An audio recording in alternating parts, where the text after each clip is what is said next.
Genesis 2. Thus the heavens and the earth were finished, and all the host of them. And on the seventh day God finished his work that he had done, and he rested on the seventh day from all his work that he had done. So God blessed the seventh day and made it holy, because on it God rested from all his work that he had done in creation.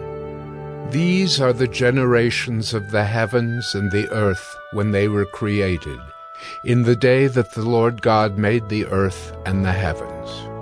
When no bush of the field was yet in the land, and no small plant of the field had yet sprung up, for the Lord God had not caused it to rain on the land, and there was no man to work the ground.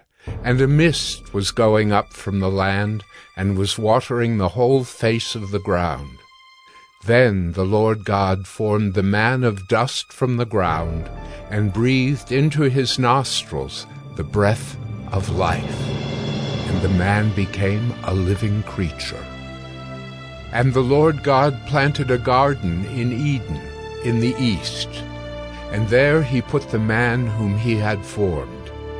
And out of the ground the Lord God made to spring up every tree that is pleasant to the sight and good for food.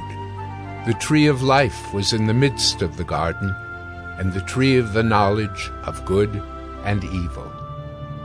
A river flowed out of Eden to water the garden, and there it divided and became 4 rivers. The name of the first is the Pishon. It is the one that flowed around the whole land of Havilah, where there is gold. And the gold of that land is good. Bdellium and onyx stone are there. The name of the second river is the Gihon. It is the one that flowed around the whole land of Cush. And the name of the third river is the Tigris, which flows east of Assyria. And the fourth river is the Euphrates. The Lord God took the man and put him in the Garden of Eden to work it and keep it. And the Lord God commanded the man, saying, You may surely eat of every tree of the garden, but of the tree of the knowledge of good and evil you shall not eat, for in the day that you eat of it you shall surely die. Then the Lord God said, It is not good that the man should be alone. I will make him a helper fit for him. Now out of the ground the Lord God had formed every beast of the field and every bird of the heavens, and brought them to the man, to see what he would call them. And whatever the man called every living creature, that was its name. The man gave names to all livestock, and to the birds of the heavens, and to every beast of the field. But for Adam there was not found a helper fit for him. So the Lord God caused a deep sleep to fall upon the man, and while he slept took one of his ribs and closed up its place with flesh.